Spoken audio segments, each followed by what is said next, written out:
to expect after that. I just wanted to be over. And you know, it was without, she didn't question me one bit. She said, we gonna fix this. I went up to that police station. I wrote an affidavit. I'm so blessed to have gone through that. And that's why I take every opportunity I can to tell my story.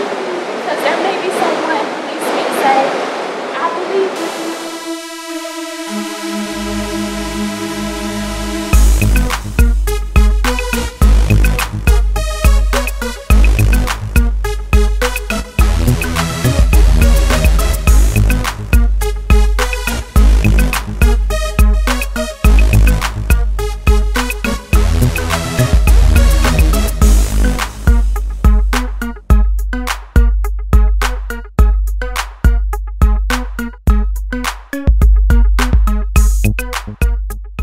Reverend Micah Johnson is a Dallas native and has recently celebrated 14 years of preaching the gospel and served in a variety of ministry leadership roles at the Bonaire Baptist Church. He has served as youth pastor, minister of worship, minister of pastoral care, and executive pastor. Reverend Johnson is the business owner of Divine Purpose Entertainment. It brings first-class sound, MC, and DJ services to all events with divine integrity since 2009. He has given birth to the LAMP Fellowship. LAMP stands for Life Application Ministry for People. It is an interactive Bible fellowship exploring real-life matters from a biblical perspective. He has devoted his life to serving God, others, and serving his family. He has a beautiful wife, Crystal, 3 daughters, and 1 son. Reverend Johnson is a child of the Most High God, and he knows Jesus is the best thing that ever happened to him.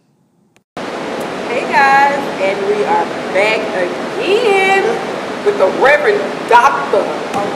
Elder, Apostle, Deacon, Minister, Prayer, Worship Leading. This is the Reverend Micah D.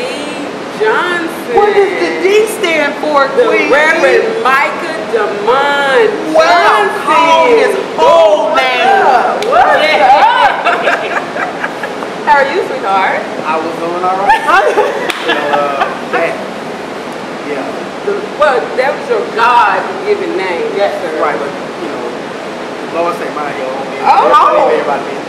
Well, My middle name and all this stuff. Oh. Hey, I'm finna spill enough of my business right now. Well, you know what? We just you said yes. Yeah, y'all said Added to okay. it. Said yes. I'm glad ain't nobody looking for me, so. I ain't wanted. Right, you get all orange paid. If they were, they gonna watch Sweet and come in. The audience gonna see it. It's all right. So, it's the deep prayer. Yeah, what's rare? There's a man on the camera. Oh, honey. Talking about child molestation. That happens to men too. It's such a deep, dark secret. No, we aren't supposed to talk about it. Homosexuality is such a, it must mean. So, tell us your story. I'll start at the end and then work my way back to the end. Okay. If that makes sense. As she introduced, my name is Reverend Micah D. Johnson. I'm an entrepreneur. I own my own business. I work for Microsoft, and I have to do this. Quick me! Your bio went up before you did. Yes, yeah. I ain't giving a promotion. No, this absolutely sounds like a pun. I'm gonna drop everything really quickly. What I want you to understand is how I got here. Okay. And in order to appreciate where I am, my story makes better sense when you see how I ended up. Yeah, okay. That's We're what done. I'm trying to get you. We're done interrupting. Yes, we're right. Focus. So you asking for my story? Baby, you said, okay, we'll do it again. Tell us your story. Right. Okay. So this is how I ended up as a business owner, as a father, as a husband. 15 years of ministry behind me, and I ended up in a great place despite how I started. But how I got here is way worse than where I am. Started out, I was born into an abusive family. Did not even know it, but discovered that all the stuff that I dealt with was going through my family's bloodline for years. I remember when I was 6 years old, I never will forget that one day I had been going through physical abuse, sexual abuse. Think of any way you can abuse a child, it happened to me. It happened from the worst possible person, my dad. Wow. Remember being a little boy, he would kick me like a football up the street because I left my jacket at home. When my mom was gone to the store, he would take sexually advantage of me. He would put his hands on me and told me he thought I was going to be a great looking guy. It was his job to make sure I was ready for that. And all over the place, he was just anywhere in the house. Anytime he got a moment alone with me, he would be very inappropriate. And then he tried to explain it. And when you're 6 years old, you know nothing about this area of life. And so my first encounter with sex, or with the idea of sex, was with my dad, who improperly taught it to me. And so growing up, I thought that was the way it was supposed to happen. Right. And at 6 years old, I guess my family and had gotten wind of it, and my uncles were going to murder him. But the police and I don't even know to this day how they found out, but the state Child Protective Services came to my mom's house, picked me up, and when they came knocking on the door, my dad told me to hide behind the couch. Never will forget it. He told me to hide behind the couch. My brother was in the bathroom, his leg broken. And while my brother's leg was broken, he's molesting me in the other room. And I didn't even know. I remember feeling like, for the first time out of all the times he had molested me, something wasn't right. And I felt being free. I felt like I was about to be free from something I didn't even know I was in bondage in. And so I remember hiding behind the couch while Freedom was on the other side of the door, knocking on the door. He told me if I said something, he was going to blow my brains out. Wow. And so my uncles came through the back side of the apartment, a little apartment in South Dallas. Never will forget it. I was 6 years old. And my dad was terrified of me. And I guess my uncle had a clear shot to take him out. And he chose his destiny. My dad chose his destiny. He chose to open the door. And my grandmother was at the door with Child Protective Services. And I felt like my nightmare was finally over. And the state took custody of us and did a home study for my grandmother, who I thought I was going to get to go live with. And for some reason, my grandmother failed the home study. And I just discovered that, man, I can't go live with my grandmother, so they took me and put me into foster care. And I just felt like, at that very moment, that at the end of the day, no matter what, whether I'm going with my grandmother or I'm going to foster care, I don't have to live this again. Right. And I got to foster care. And I stayed in 4 foster homes. And the first foster home I stayed in for about 4 years. And I remember my first night there, the lady fed me, a few other foster kids there. She fed me, put me in the bed. And then when I finally fell asleep, she comes in my room to start touching on me. And when you're 6 years old, after having finally survived the first ordeal, you think I'm done. You think you're done. And then my natural response to this woman touching me in the wrong places, my natural response was, this is supposed to be the way it's supposed to be. And I was formed, my mind was starting to shape that this is life. And this is the way it's meant to be, and that everybody lives their life. This is normal. And my normal, I didn't even know was not normal to everybody else. And so I went through 4 years of her, and her son, and her, and the other foster children molesting me over and over again. And I felt, before I thinking back on it now, I could realize that I felt like my manhood, before it even developed, had been taken. And when you're a boy, you start to ask yourself, why? What's wrong with me? And then the devil began to trick me and make me think that no, everything is fine because everybody wants me. And I started to feel like that was the way I was meant to show people affection. So I would seek people approval. And so everyone that touched me, I felt like I was special because they wanted to touch me. Right. And when I left that foster home, I felt like it was normal. And then I went to church one Sunday. She messed up and took me to church. Some lady had spoke, I will never forget, I don't know this lady's name, I will never forget it, but I will never forget her face. And she said, if someone is touching you inappropriately, you should say something. So I said something. I said, you know what, I'm going to tell a caseworker, because when you're in foster care, CPS will periodically come check up on you once every 3 months or so. And so I finally decided I was going to tell the caseworker what was happening. And when I told her what was happening to me, she said, I'm going to look into this. Like it was me not getting fed. Right. And so she said she was going to look into it. They filed a report, and it came back that I was a troubled child, and I was making up lies because I had been in this situation before. And because my foster parents' record had been squeaky clean, certainly this woman couldn't be doing this. This could not be happening. And because I'm a troubled child, then I got to be making this story up. But finally, something happened, and I don't know. I remember falling on my knees one night and praying, so the Lord removed me from this place.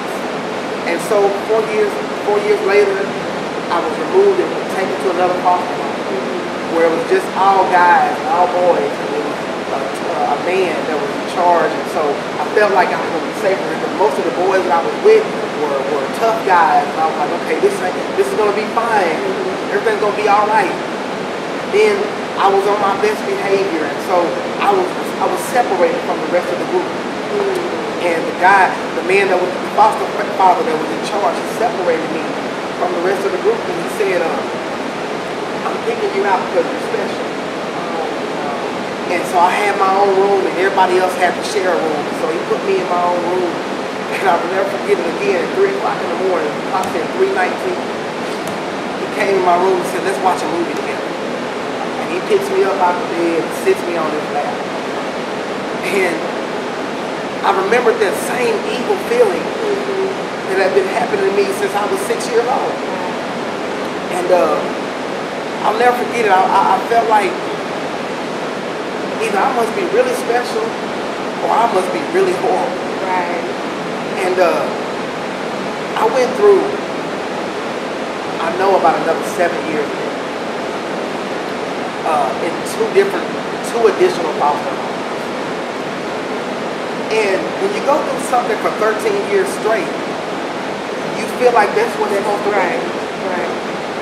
And I remember when I got older, I asked the Lord, I said, Lord, why? I mean, it never made sense to me. And I wrote a quote not too long ago that life is lived forward, but it's better understood backwards. And I won't take y'all through all of the episodes, but you think it happened to me. And I remember a foster mother, the last foster mother that molested me, she said, this is what you're worth.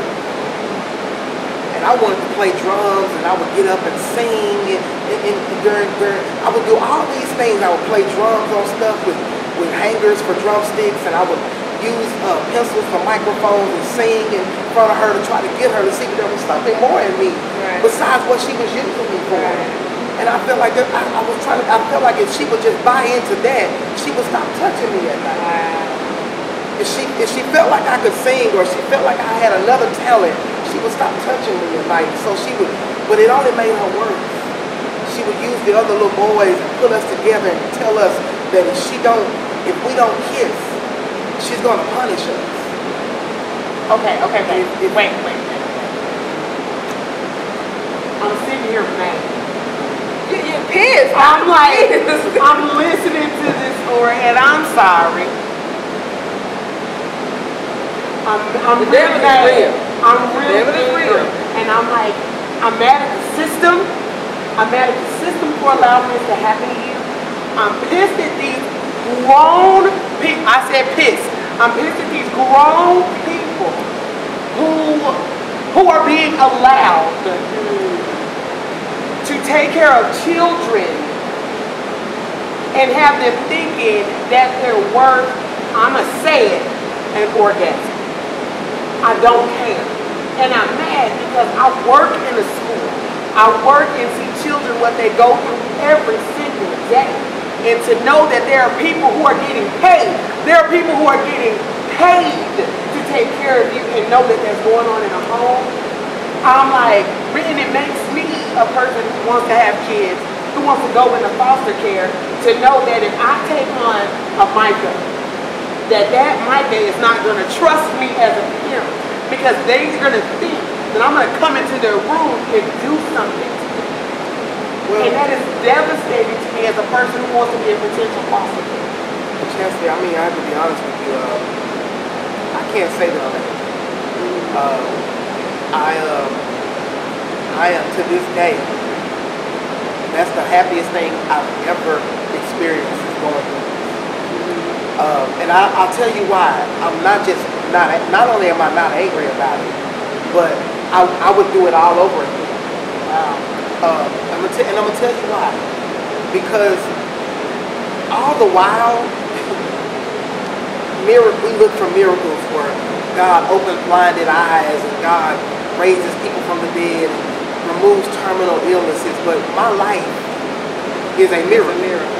And I'll tell you why. Because through all of that, I'm not gay. I've never thought about being with another man, ever. I have 3 daughters and have yet to ever in the slightest bit think of it in any kind of way. Out of all the devil threw at me and put me and buried me, he didn't put me through the gutter, he buried me here. Where to get out was to look to the bottom. I had to look up to see the bottom. That's how low it was. But with all of that, I came out without a scratch. I came out, I was not gay. I love women. I'm married. I have a family. I've never been to jail. I've never molested anybody. It didn't dawn on me why I had to go through this until I was about 3 years into my preaching ministry. I got married and went to a church. My wife's a church at the time, and I was a musician in my church for a long time. I played drums. And I got there, the only experience I had at that coming up to church was being a musician. And Pastor Ivory, I remember he told me, he said, I want you to be my youth pastor. And I'm like, man, I'm a musician. You know, I don't do that. No, sorry. No. And I remember saying, but I went home that night and I remember God put in my face why I kept asking, remember when you asked me why? Remember when you asked me why? And I discovered that there is nothing a child in this church can go through that I have not already survived. And it's one thing for you to preach to people and say, don't do this and don't do that. But it's another thing when you have survived. That's what Jesus coming down was all about.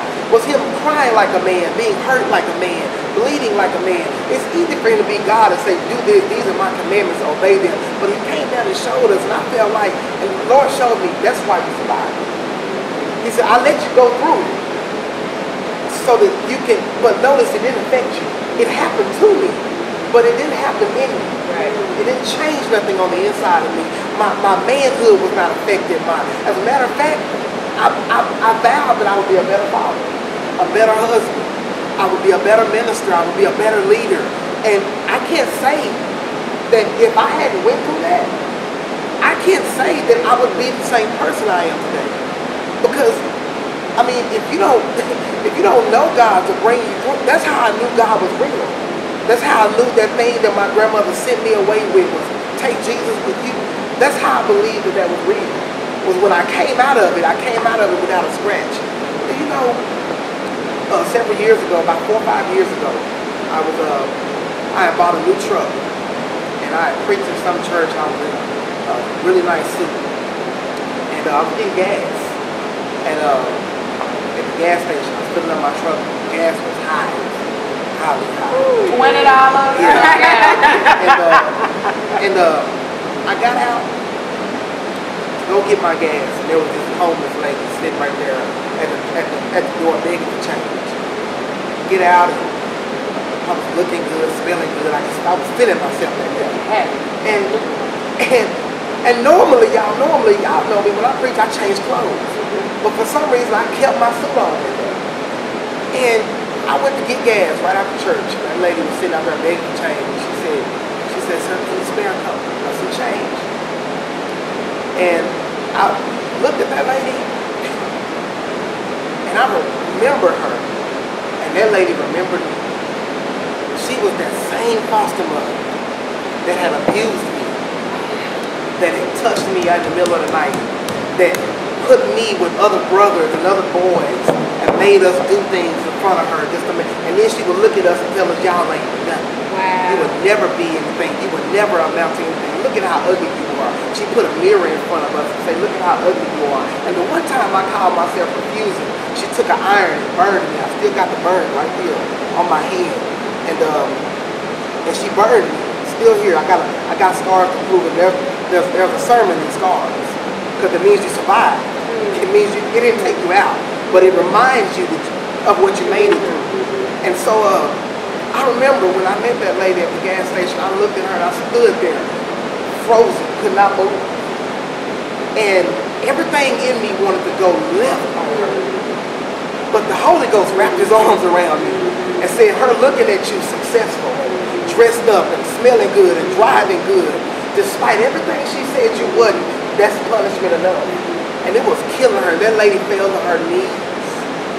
That lady fell to her knees and she begged me like a dog, begging me to forgive her. And I remember feeling like a king. I remember feeling like all I went through was worth it for that one moment. Wow. It was worth it for that one moment to see my enemy below my feet. Wow. That scripture really came true for me, to see my enemies become my footstool. And I looked at that lady and she's begging me for money. The same woman that told me that I was nothing, I would be used for trash, there was nothing in me. She's the same woman. And I looked at her and I said, I'd do more than that. I gave her $20, bought her something to eat. Because it felt good to be able to do something that she said I couldn't do. Wow. I did it, not because I was trying to be better, but I did it because she said I never could. And I'm married, a beautiful family. So I have a 5-bedroom house. I have a great job. I make X amount of dollars a year. And I preach the gospel. And I said, I've been preaching for X amount of years. I said, everything you said I would become, I did not. And I told her, I said, ma'am, I want to thank you for making me the father I am today. And so I came here to tell my story because I started at the end. Because now you understand why I'm so excited about where I am. And I was not trying to give a commercial of my business or tell you guys about all my accolades, but I wanted you to understand and appreciate where I ended up. And you can appreciate that when you discover how I got there. Because I didn't get there through a great college education and a good childhood upbringing, but I came up the wrong side of the tracks and the roughest side possible. But I came out on top. And I started at the end so you'd appreciate the beginning. And I just want to share that with y'all. That's my story. Any questions for me? What you're not going to do is come on here and just run the show. No, this was totally a drop the mic. This was a drop the mic.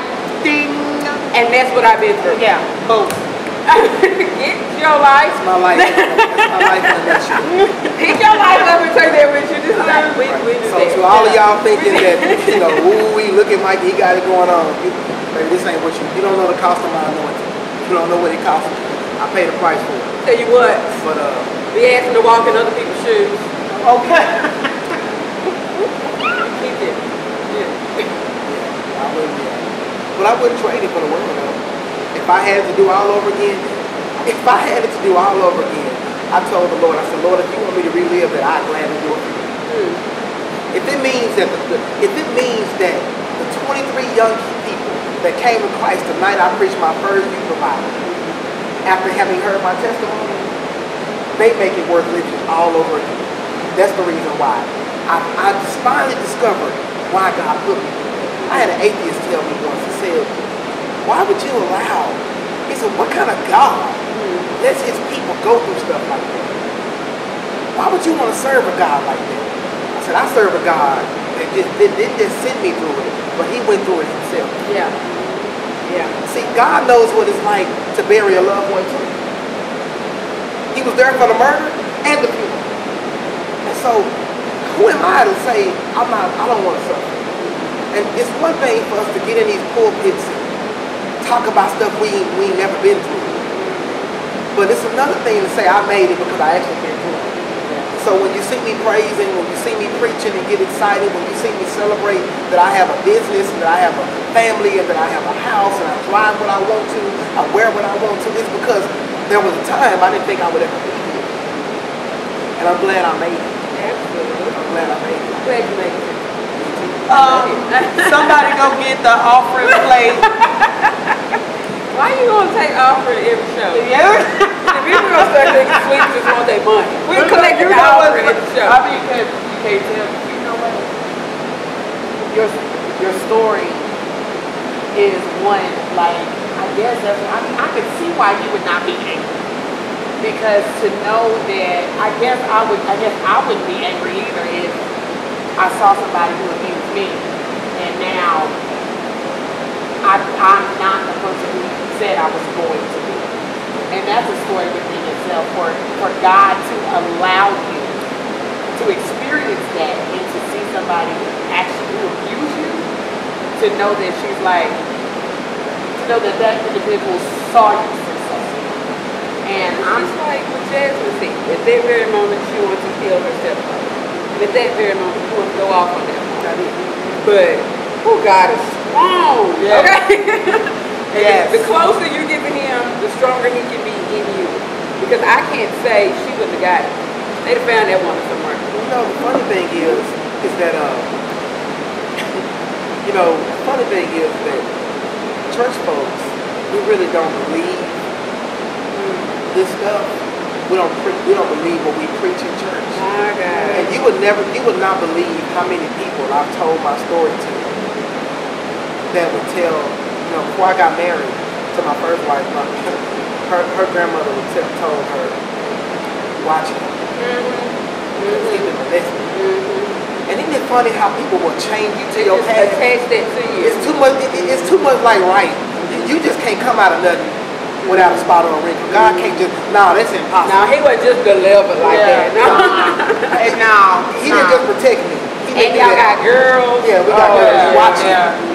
You know, or you know, people, if I tell people that, you know, I don't know if he should work around here. You know, check That's my back. exactly who should work. And what I'm trying to understand is how is it that we as believers, we expect miracles, but then we don't believe them when they happen. When you looking at one in the face, it's like praying that a man gets up out of a wheelchair and then still wheel him back to his car after God delivered him. Why does he need the chair? And so it's funny how people would chain you to your past, but I refuse to accept it. Oh, yes. And I don't have to prove anything to anybody. I'm here. You can check my background. I've never been to jail. I've never had any issues with children. And that's my blessing. That's what God created me for.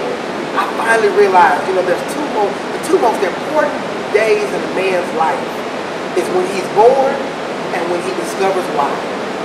And that's the reason I was put here.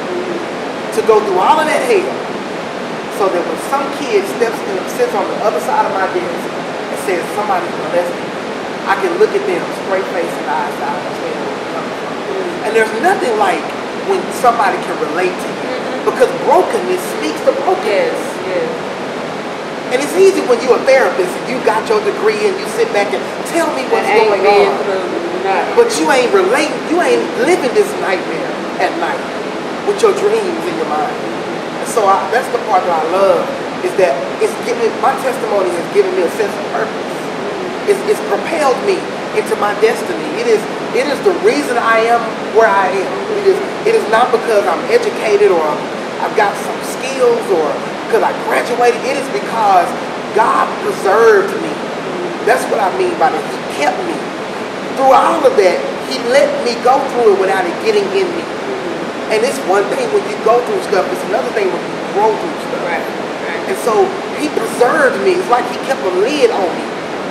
Even though I was going through it, he kept a lid on me. No matter what was happening to me, it did not have to happen through me. It didn't have to change me. It just happened around me. Right. But he protected me. He preserved me. I never knew why until much later. But I discovered that he was preparing me for ministry. He was preparing me to teach and preach to people who are going to go through the same thing. And that's why I'm here. That's why he kept me. That's why he didn't let it destroy me. That's why I can stand in front of 1,000 gay men and say, no, you don't have to be gay. You chose it. You don't have to be a child molester. That's something you choose. You pray that thing off of you, and you ain't got to worry about that. And I didn't remember having the Baptist prayers when I was going through all this, but I remember one name, and it was Jesus. And I remember just saying that every night, Jesus. And although he didn't come rushing to my aid and stop what was going on, he was right there. He was right there the whole time. And I never, and I know that sounds crazy, because people will think, well, dang, if he's there, why don't he shut it down? But this is the same God that kept dying, even though he could have stopped. Right, right. But he said, I gotta go through this. There's a purpose in my pain. And that's why I'm here. And that's why I'm glad about it. And I have to be honest with y'all, I've never really shared my testimony with the world. I've always, shared it maybe in certain churches and certain things. But I promised the Lord, I said, Lord, I will tell everybody you put me in front of that you are real. And that this is how I found out that you're real. I didn't find out because I read the Sunday school lesson or because my grandmama raised me in church. I found out the real way, which just happened to be the hard way. Yeah. And I just believe that most people don't really know Jesus until they've been through hell and back. And but I made it, and I live to tell about it. And I got 3 beautiful daughters and son, and the good news is not only did I made it, but I came out on top. Right. And if you just suffer with him, then you can reign with him later. Right. I know we always wasn't like a switch. Okay, I came out of this and now, thank you Lord, I'm amazing. So what happened from your last day in that horrible home to the moment where you're like, I'm living for Christ? Funny thing is, I never really detached from God. My grandmother had caught me in enough time where she gave me enough introduction of Jesus that I could take that with me. And I to this day, I just now realize why she gave it to me, because I was going to need it for the journey I was on. But what really made me have a come to Jesus moment, that my last foster home, I was removed from there, and to this day, nobody ever knew the foster parents were abusive. They never found out. Somehow, I just got moved from home to home. And like this last foster home I ended up in, I remained left there, and I ended up in a children's home, called Buckland Children's Home, over in Pleasant Grove. I spent my entire high school career there. And there was I got there with a bunch of kids just like me. And my turning point was the ministry that started to happen in me before I could even understand what ministry was. At that children's home, the children's home is broken up into 2 types of kids. There's basic care, and then there's special care. And the only difference between the two is how the child is affected in that state. So when they come in, if they're on good behavior and they came out of it okay, they're in basic care. And if they're bad kids or they came out of it worse, and affecting them differently, they were in special care. I ended up in basic care. No behavioral issues. I stayed on top of the list as far as behavioral kids, and when people or kids would always ask the most common question, how did you end up here? And I tell them, they couldn't understand why I wasn't on the other side. And I couldn't give them an answer because it didn't make sense to me either. But for some reason, kids that were on the wrong side started transitioning to the right side after being connected with me. They would, I don't know, they would behave like me, and then I found out that staff members would couple me up with kids and make me mentor them without even knowing I'm mentoring them. And so my ministry began long before I got licensed to preach. That was happening. And so I discovered, it wasn't until I got older in high school I discovered, man, there's something special in me. I just didn't know what. And so, and right then, the devil got angry. Yes. Because the devil told me I was special for a whole different set of reasons. Yeah. And I was fine. The devil had no problem with me until I started to find out that there was greatness in me. And finally, my senior year in high school, this caseworker comes up to me and she said, we found your grandmother. And she wants to adopt you. I had turned down, my brother and I were in foster care. I had turned down every couple that wanted to adopt us. Didn't even know why. Had no idea why. But it was great homes, rich homes, great places. And I said I didn't want to go. I'd rather stay at this children's home. Didn't even know why. And then senior year in high school, the woman I really wanted was my grandma. And that's what the last person I remember when I was snatched out of my family's house. And I got back in touch with her. She adopted us, and she picked up where she had left off with God being involved in our lives. And this time, I had a testimony. And so, I was armed and dangerous for the kingdom. And the devil knew that there was no turning back. There was no stopping me. And I vowed to the Lord, I said, Lord, I will tell, no matter how embarrassing it may make me look, I will tell every soul I come in contact with that this is how I found out you are real. And I made it. That was my turning point. But I made it. But I made it. This night. 13 years. Multiple abuses. Started with my dad. Who survives this stuff? Micah Johnson. Right. Well, I will tell you this. He'll equip you with what you need to survive. God gives you what you need to make it. You don't have to look like what you're going through. Right. I don't look nothing like what I went through. But during that time, he gave me just enough strength to endure anything, whatever I was going through at that moment. I can't say that God don't put more on you than you can bear. I don't really believe in that. I do believe that he'll put more on you than you can handle to drive you to your knees to get to him. And I believe that. And that's how I made it. If you had any advice that you want to give to someone, anybody, that would help them get through this, they may not want to tell, they may be confused, what would you tell them? Take it.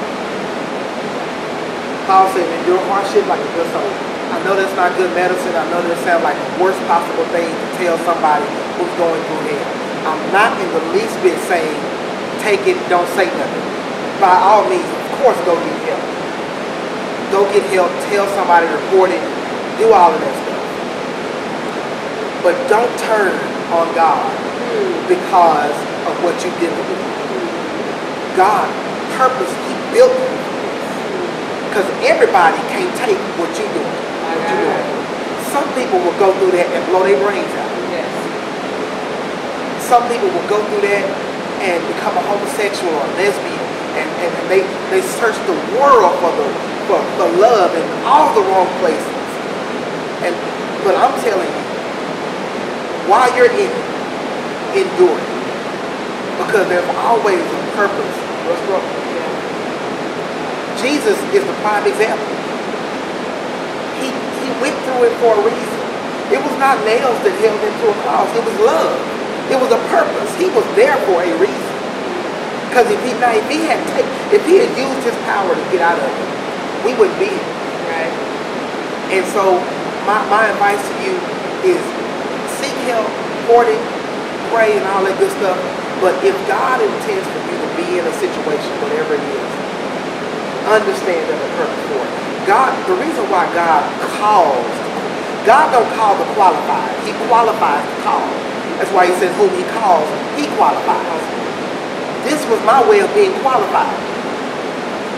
God had to qualify me to touch the lives of children.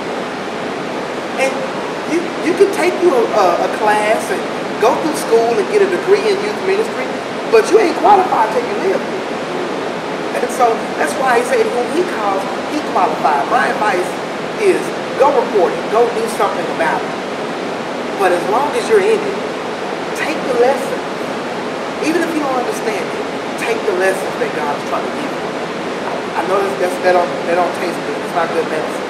But that's what worked for me. Because there has to be a reason for all of this. And I found mine. And he made it. And I made it. Q drops mic. Again. I'm going to say that I am completely, first of all, I'm a little overwhelmed. I had no idea. I knew some of it, but I had no idea. And my prayer for anybody is that they take your story and understand that, one, they're not alone. Because a lot of times, did you feel like you were by yourself?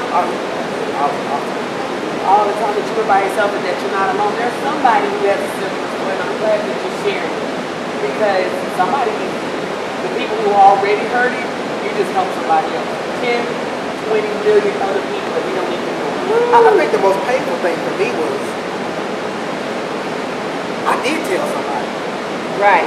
And they didn't believe And me. that's where a lot of people stop. Because I told people, and every time it happened to me, every home I reported. But nothing changed. They always took their word over mine. And you know, foster parents get paid. Yes. And isn't it funny how people can profit from your pain? Yes. Yeah. And they got paid to keep you. And you were getting paid to abuse Let me help you. It's not a little bit amount.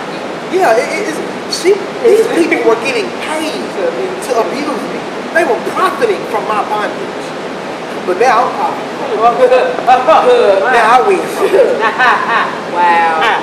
And that's why I can look at the enemy and say, you should have taken me out then. You tried it. He had a nice shot. You did. But you shouldn't have let me make it. You tried it. I grew up in children's home where kids that went through what I went through, they would slice their wrists and die. I've seen kids rebel and turn to homosexuality and just become raging. Kill themselves, kill other people, everything. All that. But Wow. I never turned to any of it. Never been to jail. Never tried drugs. Never had a sip of alcohol. I've never thought about molesting any child. I got 3 daughters and a son. I fell in love. It didn't affect me. Out of all of that, how you go outside and it's raining on everybody else And you don't get wet. Yeah. That's what I'm saying. It didn't affect me the way it affected everybody else. And that's my testimony. Is that I came out of it with just a burn and a bruise on my eye. That's it. But the stories behind these scars is what's helping me serve the kingdom. And if that's what the Lord wants me to do, I'll take it. I'll serve him till I die. Because the truth of the matter is I owe him anyway. I owe him anyway. And I had to learn to forgive. Yeah. Oh, yeah. A lot of forgiveness. Yeah. I had to learn that the hard way. Not only forgive those, my offenders, but forgive family members or in-laws who thought that I was going to become them. And they wouldn't let me be delivered. And so I had to forgive them. I had to forgive my mother, who we have a close relationship with. I have a close relationship now. I had to forgive her because I felt like she was supposed to be the one to protect me from that. But her love for a man caused her to cheat me out of the love she shouldn't have for me. And I didn't tell y'all this part. I met my dad in the last 10 years. He came to town. And I took him to lunch. And I sat down with him just like I'm sitting down with y'all. I took him to Sweet Georgia Brown's. I told him, man, lunch is on me. He's practically homeless. He doesn't have a dime to his name. And he got to watch me be successful, despite how he started me. I don't care nothing about, don't tell me nothing about your daddy wasn't there for you or all this stuff, and that's why I am the way I am. You choose where you end up. You may not choose how you start, but you definitely choose how you finish. And I could have, my uncles to this day want to kill me, but I would never tell him where he is. Because for what? He died a slow over there, right now. Now, I'm the lender. He's the bottom. I'm the head. He's the tail. I'm the first. He's the last. I'm above him. He has nothing. And I got everything he wished he could bring. Now, I forgave him. I moved on. But I'm smart. Of course, you can't be grandfather to my daughter. No, don't think like that. Because you can get that off your mind. And that's going to take me from Minister Micah to... I don't play like that. And it has made me a better father. I have to be honest with y'all, man. There is nothing I love more than being with my little girls. I will die to protect them, and I will kill to protect them. But I'm the first man to ever hold them and say you're beautiful. I'm the first man to ever kiss them. I'm the first man to ever buy them flowers. I'm the first man to ever take them on a date. And I vow that Lord, if you gave me daughters, I would treat them the way, like royalty. So when some other man comes up, he gonna have to be what I am and some. I just had a conversation with them the other day and told them, look, someday some little boy gonna come and tell you all the things I've told him. You're beautiful and you make him feel special and blah, blah, blah, blah. But when you marry a man, you make sure he is just as good as me or better than me. Otherwise, the answer is no. He cannot have your hand. And how did I get here? Not because I had a great childhood. I got here because I know what the worst is like.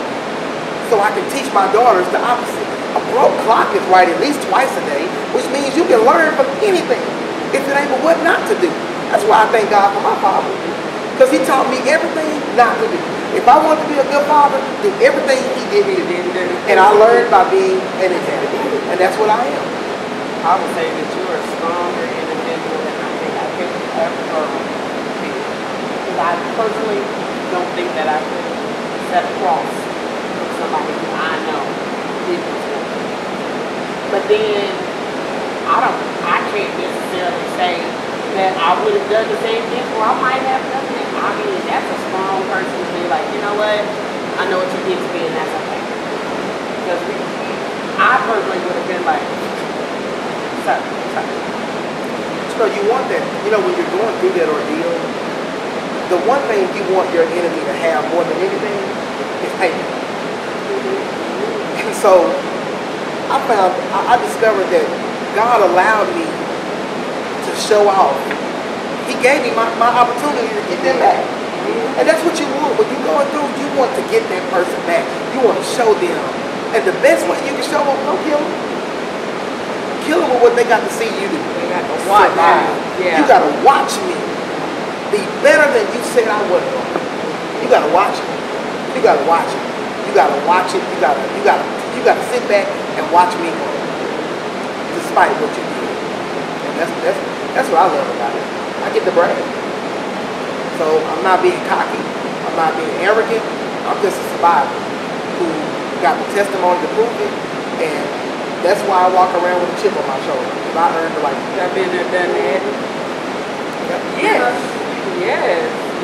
I love these but I made it stories. I hate I hate what you had to go through. Yes. But I love what God did with what He gave you and how He built you out of some of the worst circumstances. Like you said, people were just thinking about it and looking at it would make somebody want to kill themselves, let alone live through it. As a child, we're not adults where I just decided not to fight back. I'm a child. This is where I live. This is who's taking care of me. I don't have a choice. Woo! Okay. But I made it. But I made it. Against every eye. Every last one of them. That 1 in a million? That. I love it. Well, Reverend Dr. Elder Deacon Apostle, Evangelist, Minister, Praise and worship league. Praise and worship. Wait, singer, musician. Right. Father of life. Yes. We can't say of the year because I know them babies and they are some heavy children. You know what? I'm gonna allow this time. So you own a business? Okay, wow, all right. Just the one we Just discussed call. thoroughly in his bio. I'm talking about kingdom business. Right. Because anything that's not a part of the king It's just done. Thank you. Thank you For so much. finally sharing this story with the world. There's nothing bigger than the internet.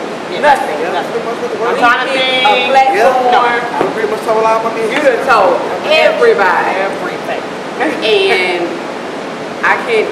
there's no way God will give us the number of people that you have. Because I would lose my mind if I knew the exact number of how many people you just helped me with. So thank you. We'll be back with somebody else.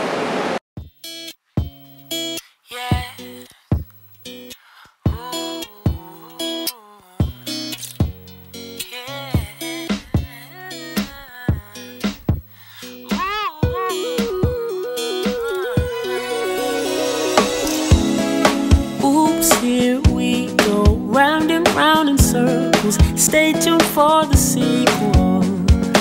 And every time I think I'm straight, I make that one mistake that sends me on my way.